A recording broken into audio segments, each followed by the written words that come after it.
प्रिय विद्यार्थियों, सुप्रभात।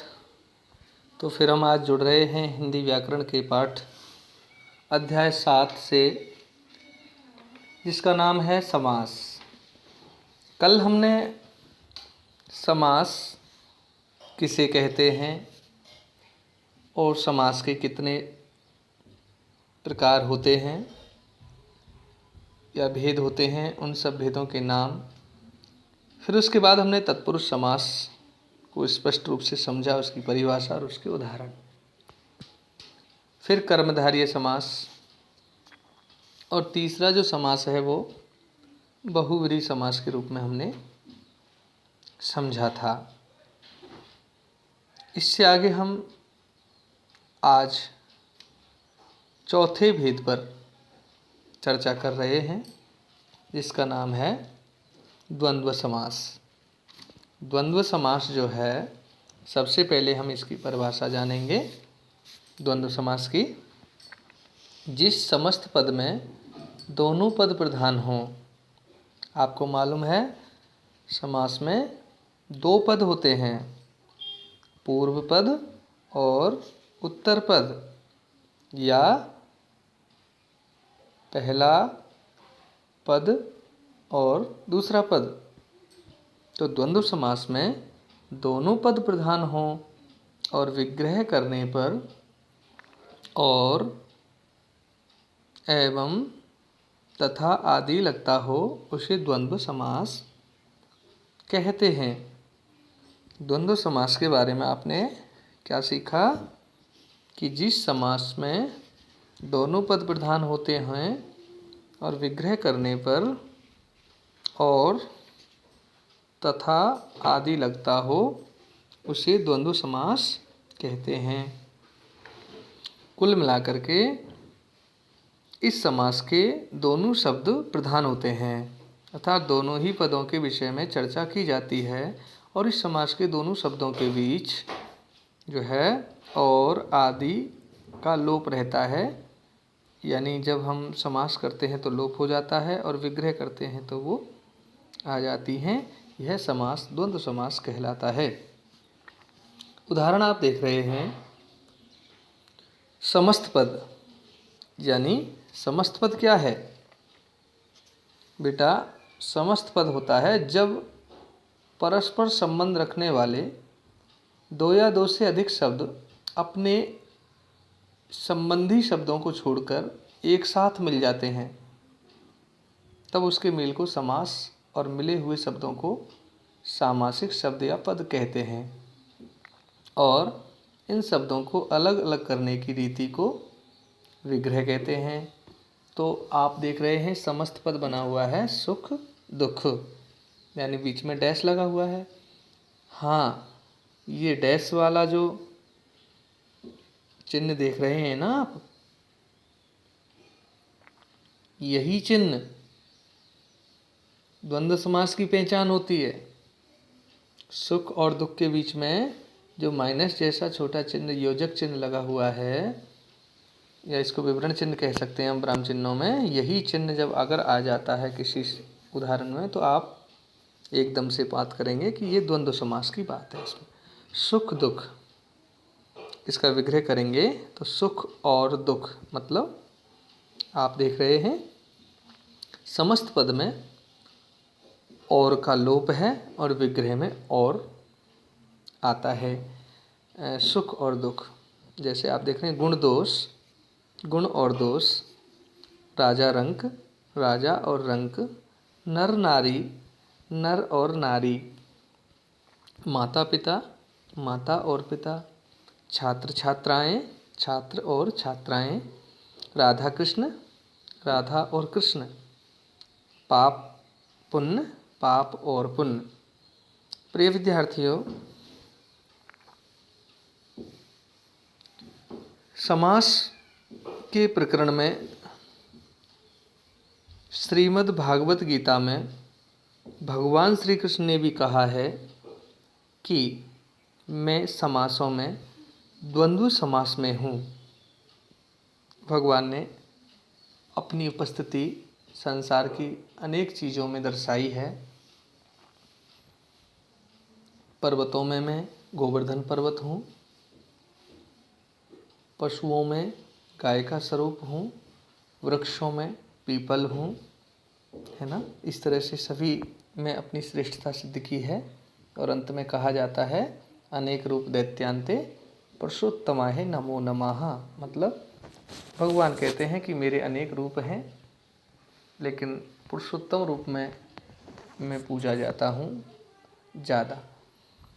तो आपको एक बात ध्यान रखनी है कि द्वंद्व समास का महत्व बहुत अधिक है, और इसकी चर्चा भगवान श्री कृष्ण ने श्रीमद् भागवत में भी की है। कहा है कि 6 समास हैं, उनमें मेरा जो रूप है द्वंद्व समास में है। बच्चों, द्वंद्व समास बहुत ही सरल है। आपको ध्यान रखना होगा कि इसमें दोनों ही पद प्रधान होते हैं और तथा का लोप होता है, यानी समास करते हैं, समस्त पद बनाते हैं तो लोप हो जाता है, और विग्रह करते हैं तो आ जाता है। ये उदाहरण आप याद रखेंगे। इससे आगे हम बढ़ते हैं तो बात आती है 5वें नंबर के समास की, जिसका नाम है द्विगु समास। द्विगु समास की परिभाषा, द्विगु समास किसे कहते हैं? जिस समस्त पद का पूर्व पद संख्यावाचक विशेषण हो और किसी समूह का बोध कराता हो, उसे द्विगु समास कहते हैं। प्रिय छात्रों, द्विगु समास में हम इसको जानने के लिए समझ सकते हैं कि जिस समास का पहला पद संख्यावाची हो, पहला पद संख्यावाची हो, उसे द्विगु समास कहते हैं। तो द्विगु समास के बारे में आप यहाँ देख रहे हैं। द्विगु का मतलब होता है पहला जो शब्द है वो संख्यावाची होगा। कैसा होगा? संख्यावाची। तो द्विगु समास संख्यावाची भी होता है पहला शब्द, और किसी समूह का बोध कराता है। जैसे आप देख रहे हैं उदाहरण पेज नंबर 34, ये उदाहरण है। देखिए द्विगु समास के त्रिकोण। तो त्रि प्लस कोण, 2 शब्द हैं। पहला शब्द त्रि है और दूसरा कोण है। तो त्रि का मतलब 3 होता है ना। त्रिकोण का समास विग्रह होता है 3 कोणों का समूह। आप ट्राइंगल बनाते हैं ना, ट्राइंगल मैथ में त्रिभुज हिंदी में बताते हैं हम, उसका नाम त्रिभुज। त्रिभुज में क्या होता है? 3 कोण होते हैं, कॉइन्स होते हैं उसके अंदर, है ना।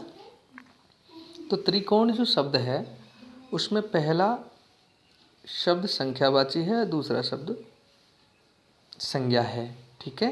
तो त्रिकोण का विग्रह करेंगे तो 3 कोणों का समूह। तो विग्रह करते समय समूह शब्द जोड़ना पड़ता है, ये ध्यान रखना। अंत में 3 कोणों का समूह। अगला उदाहरण है नवनिधि। नवनिधि, नव का मतलब 9, निधि मतलब निधियों।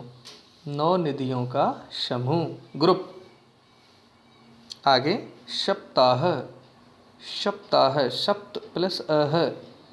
सप्त का मतलब होता है 7 और अह का मतलब होता है दिन, यानी 7 दिनों का समूह। अब आप सभी उदाहरणों में देख रहे हैं अंत में समूह, यानी पहला पद संख्यावाची है और किसी समूह का बोध कराता है। त्रिफला। त्रिफला एक चूर्ण होता है आयुर्वेद का, जो प्राय लोग घरों में रखते हैं। त्रिफला, त्रि यानी 3, फला मीन्स फल, 3 फलों का समूह, उसे हम त्रिफला कहते हैं। और उदाहरण देखते हैं हम। चौराहा। चौ का मतलब 4, राह का मतलब राहों, रास्ते। 4 राहों का समूह, उसे हम चौराहा कहते हैं। अब आप देख रहे हैं नवग्रह। नव और ग्रह मतलब नव पहला शब्द है, ग्रह दूसरा शब्द। नवग्रह का समस्त पद नवग्रह है, और समास विग्रह करेंगे तो 9 ग्रहों का समूह। ठीक है, 9 ग्रह होते हैं। और त्रिभुज अगला शब्द है त्रिभुज। त्रिभुज में 2 शब्द हैं, त्रि प्लस भुज। त्रि का मतलब 3, भुज मतलब भुजाएं, 3 भुजाओं का समूह। तिरंगा। ती का मतलब 3, रंगा मतलब रंगों का समूह, 3 रंगों का समूह। और भी अनेक उदाहरण मैं आपको बताना चाहूँगा, शायद आप समझ गए हैं, और कोशिश करें समझने की इस बात को। देखिए, जैसे पंचवटी, तो यहाँ पंच शब्द आ रहा है, पहला शब्द पंच। पंचवटी का मतलब 5 बटों का समूह। जैसे नवरत्न, नवरत्न का उदाहरण हम समझेंगे 9 रत्नों का समूह, है ना। और त्रिभुवन, 3 भुवनों का समूह। त्रिलोक, 3 लोकों का समूह, है ना। तिवारा, तिवारा मतलब 3 है जिसके द्वार। त्रिवेदी, 3 वेदों का ज्ञाता। चतुर्वेदी, 4 वेदों का ज्ञाता। द्विवेदी, 2 वेदों का ज्ञाता है। जैसे चवन्नी, 4 आनों का समूह। त्रिवेणी, 3 वेणियों का समूह संगम। पंचामृत, 5 अमृतों का समूह, है ना। सतसई, 700 का समूह। एक तरफा, एक है जो तरफ, उसे एक तरफा कहते हैं। इकलौता, एक है जो। ऐसे बहुत से उदाहरण हैं हिंदी में जो हम बोलते हैं। जैसे षटकोण, 6 हैं कोण जिसके वह बंधाकृति। दुपहिया, 2 पहियों वाला। त्रिमूर्ति, 3 मूर्तियों का समूह, है ना। पंचतंत्र, 5 तंत्रों का समूह। सप्तऋषि, 7 ऋषियों का समूह। नवरात्र, 9 रातों का समूह। इस तरह ये अनेक उदाहरण मैंने आपको बोल के बताए हैं और आपने जाना है कि पहला शब्द संख्यावाची है और उसके साथ समूह का ज्ञान होता है। इस तरह प्रिय छात्रों, ये 5 समासों की परिभाषा और उदाहरण हमने यहाँ जाने हैं। अब हम बात करते हैं 6 नंबर पर दिया हुआ अव्ययीभाव समास। अव्ययीभाव समास, जिस समस्त पद का प्रथम पद प्रधान व अव्यय हो वह अव्ययीभाव समास कहलाता है। मतलब ये ध्यान रखना, इसमें पहला पद जो होता है वो अव्ययी होता है और द्विगु में क्या होता है, पहला पद संख्यावाची होता है। तो इसमें समस्त पद आप देख रहे हैं, यथाशक्ति, शक्ति के अनुसार, आजीवन, जीवन तक, सादर, आदर के साथ, वेशक, बिना शक के, यथासंभव, जैसा भी संभव हो, अनजाने, बिना जाने, भरपेट, पेट भरकर, रातों रात, मतलब एक ही रात में।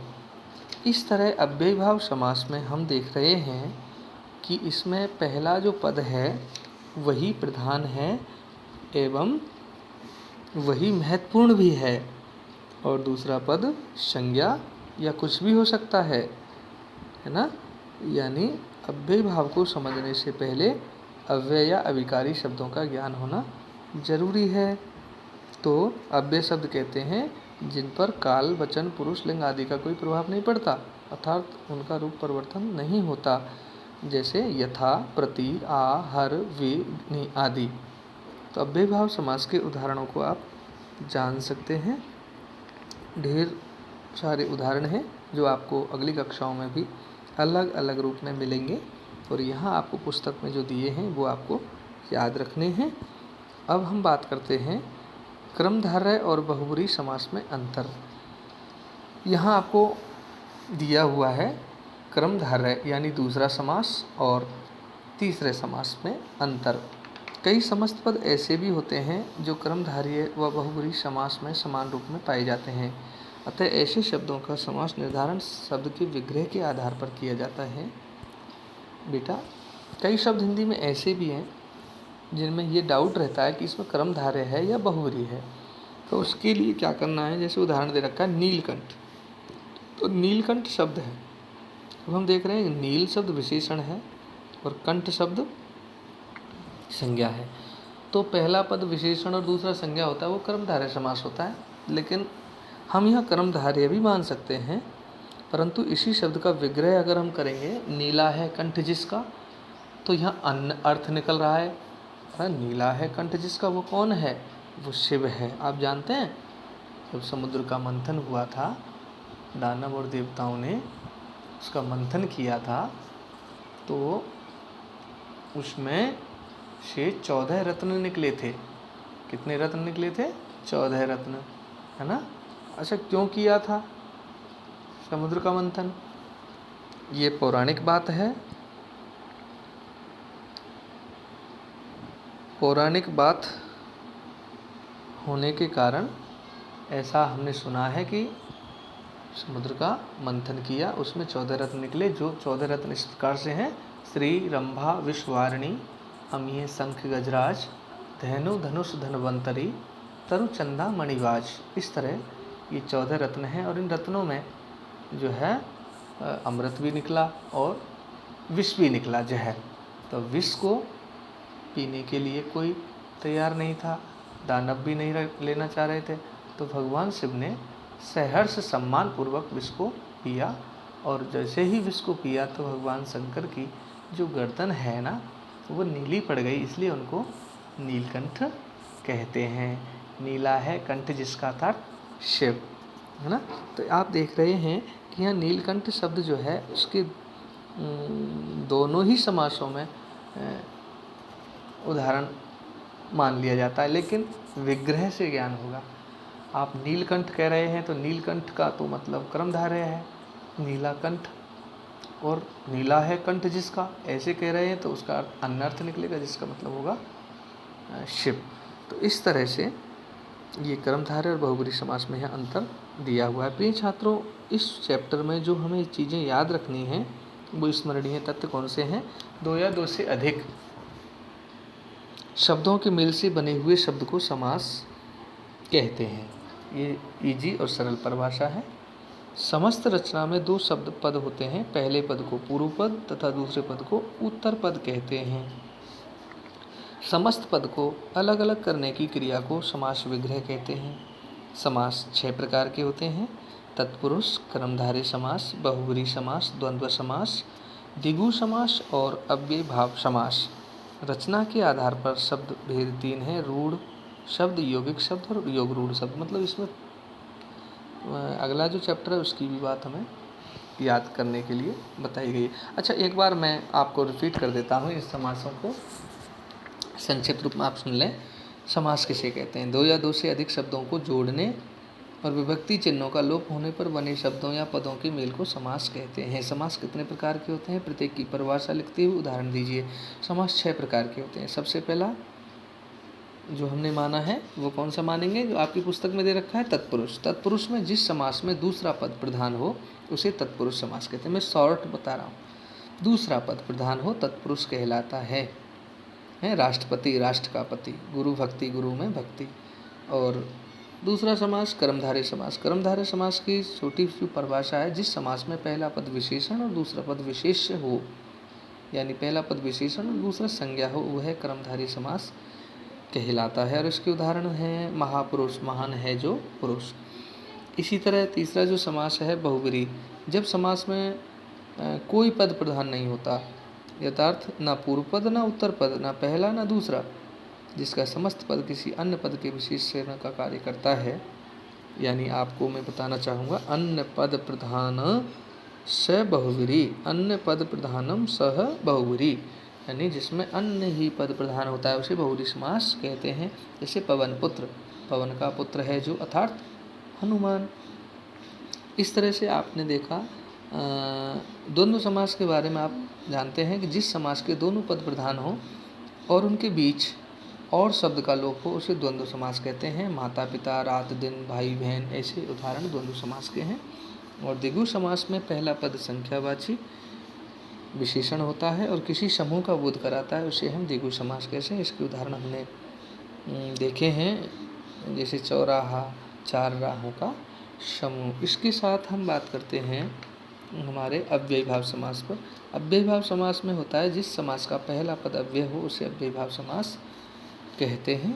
और इसका उदाहरण है यथाशक्ति, शक्ति के अनुसार, है ना। इस तरह से आप जो है समास की जो चर्चा है उसको समझने का प्रयास करें, समास की परिभाषा याद करें और उसके भेदों के नाम याद करें और भेदों की परिभाषाएं समझें, उदाहरणों को याद करें। और कल फिर हम आपको समास के ही विषय में और चर्चा करेंगे।